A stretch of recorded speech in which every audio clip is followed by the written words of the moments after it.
Bueno, José Luis, de nou al cap i casal, suposo que te sents com en casa, no? I tant. No com en casa, no, a casa. Te sents a casa. Per què la reedició d'aquest llibre?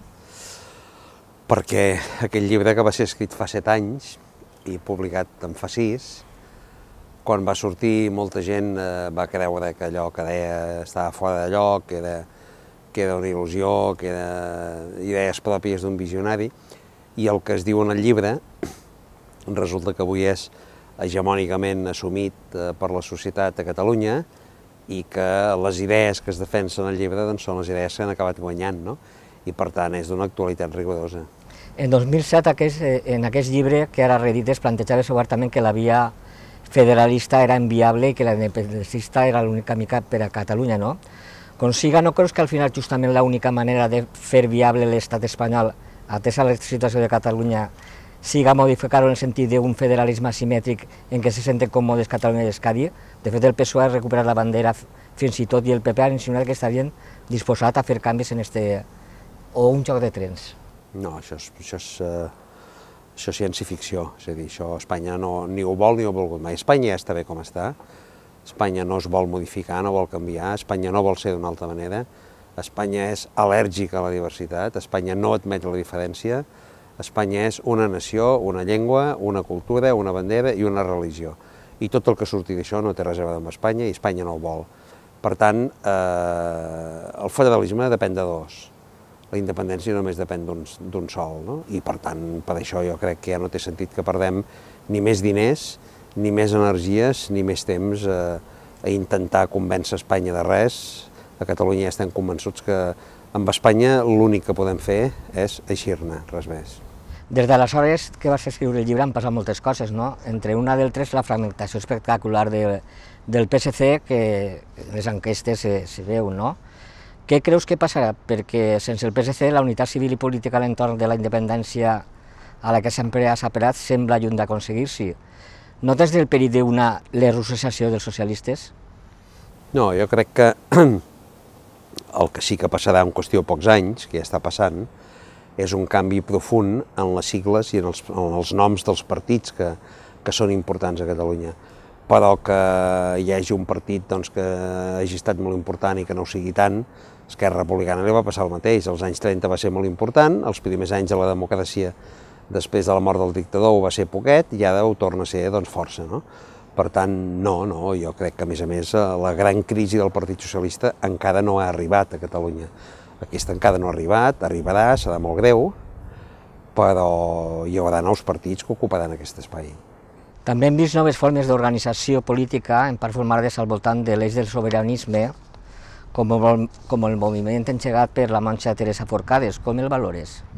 Jo crec que estem parlant de coses diferents. Una cosa són els moviments polítics i l'altre els moviments sociopolítics, no? És a dir, el que proposa Teresa Forcades i Arcadi Oliveres és la creació d'una candidatura d'esquerres, anticapitalista i en alguns aspectes antisistema i tot, que és legítima i que per tant, si hi ha gent que la defensa i obté suport popular està molt bé que hi sigui, i una altra cosa és el que sorgeix de la mateixa societat, no en la línia de fer candidatures polítiques per anar a unes eleccions, però sí de conscienciar la gent de la importància d'un objectiu concret com és la independència de Catalunya. M'estic referint a casos com l'Assemblea Nacional Catalana, com Òmnium Cultural, en col·lectius com aquells catalans de llengua familiar castellana com Súmate, els altres andalusos, etc. Són funcions absolutament distintes. Les unes són polítiques, com és el cas de Teresa Forcades,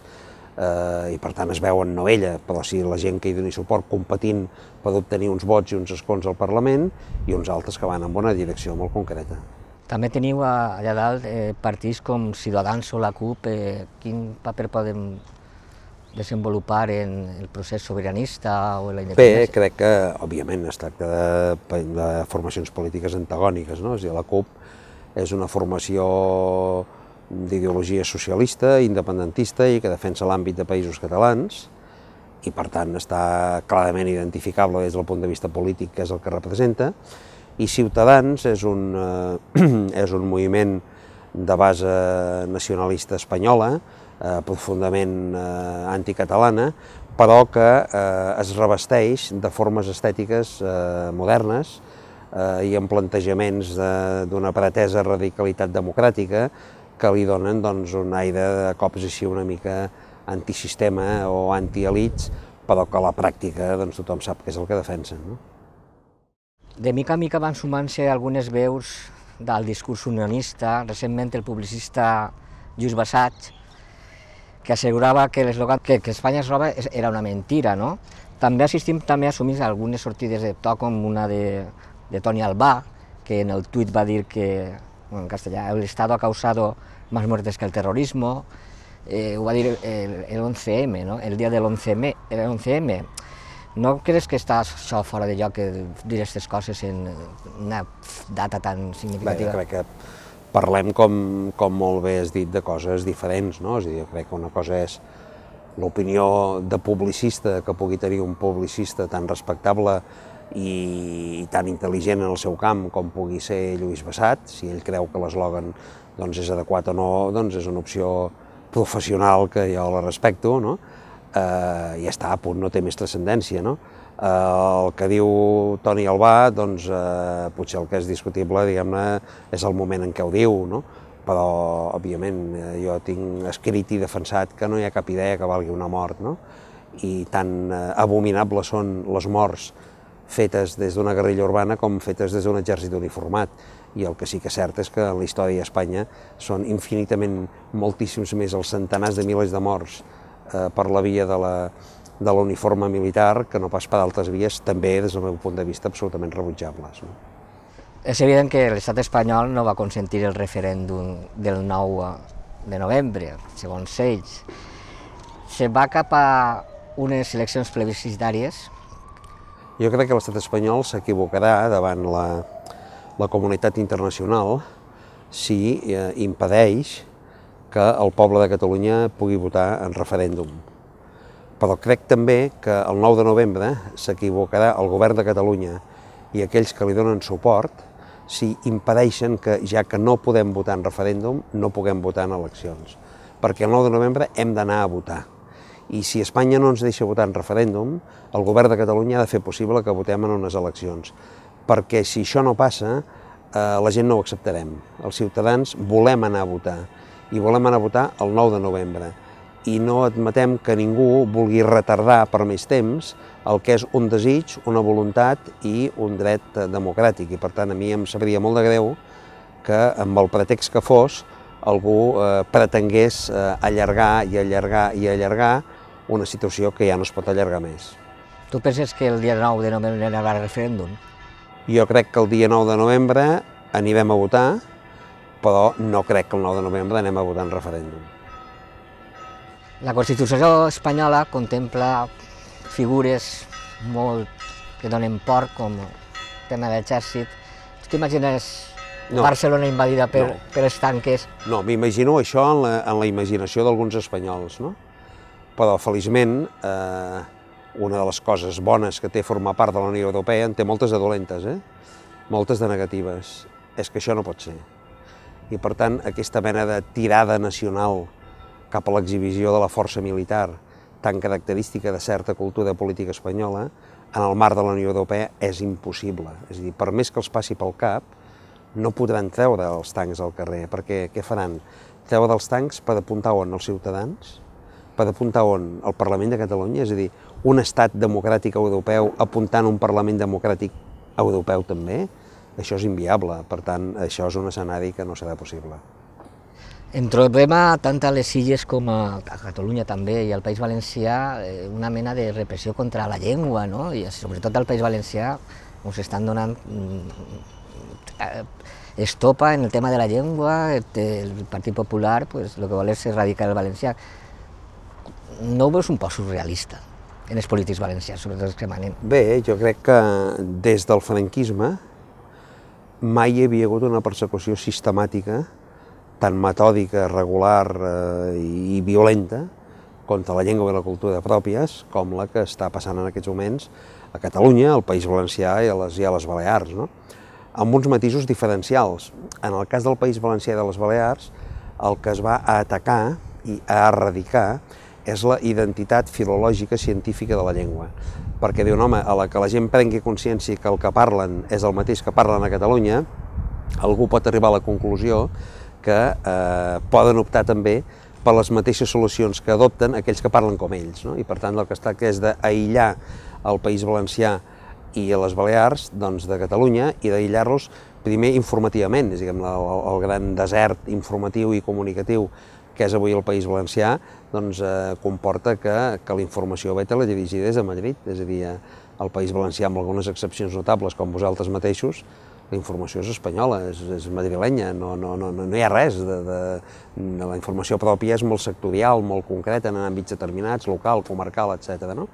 Per tant, jo el que desitjo és que en el futur els que fins ara han tan mal governat el País Valencià deixin de fer-ho i que hi hagi un relleu al govern on el primer objectiu del qual hagi de ser la regeneració democràtica, és a dir, fer que entri a governar una gent que el primer que ha de fer és restituir als valencians la seva dignitat com a poble, la seva consideració, orgull i defensa de la pròpia llengua, no? I per tant, d'alguna manera, menys per part del Partit Popular i per part dels polítics valencians, menys parlar del valencià i més parlar valencià, no?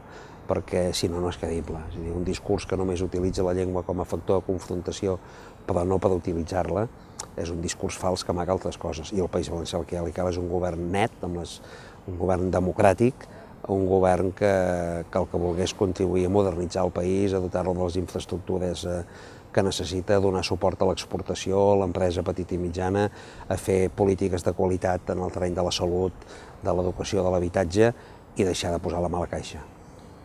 Quan pujarem a Tarragona a fer-te la primera entrevista que te farem allà a Tarragona, que va ser un dia tan especial, te vaig fer la pregunta del tema del tripartit valencià. Tu vas dir en aquell entonces que seria un privilegi per aquests partits fer un tripartit. Pareix que així a València se van tirant les bombes uns a altres. Jo que sí que crec és que hi ha d'haver la maduresa política suficient com per no permetre que els valencians continuïn sent governats per aquells que els han governat fins ara. I el que hi ha d'haver és una majoria parlamentària que permeti un govern diferent. Una majoria parlamentària no vol dir que tots els partits hagin de ser el govern, però sí que el govern ha de tenir una majoria al Parlament que li permeti governar fort. Això no pot fer un govern dèbil. Per tant, no estic dient que tots aquells que comparteixin les mateixes polítiques formin part del mateix govern, però sí que des del Parlament han de donar suport al mateix govern, perquè si no, diguem-ne, continuarà el PP. En la reedició ara del llibre de 2014, creus que pot influir en el tema del procés sobiranista? A Catalunya, estàs dient? Bé, jo crec que el llibre ja ha influït d'alguna manera, no? En la mesura en què les coses que s'hi diuen són avui, des del punt de vista ideològic, hegemòniques a la societat.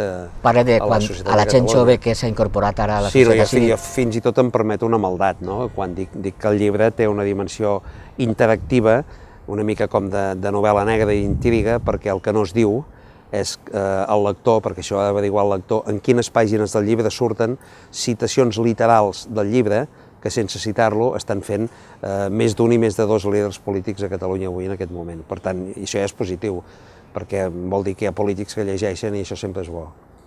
Com creus que ha de ser la Catalunya independent?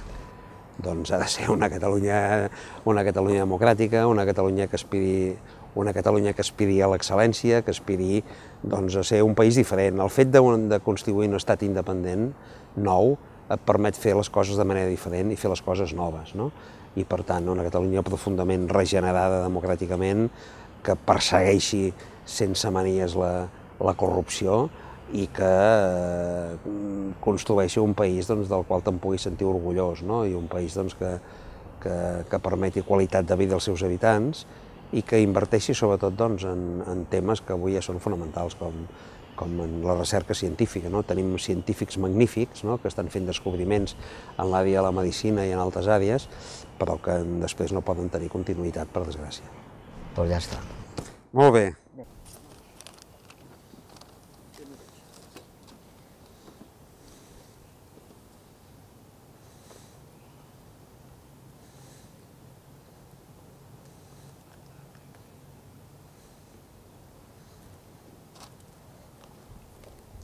Moltes gràcies.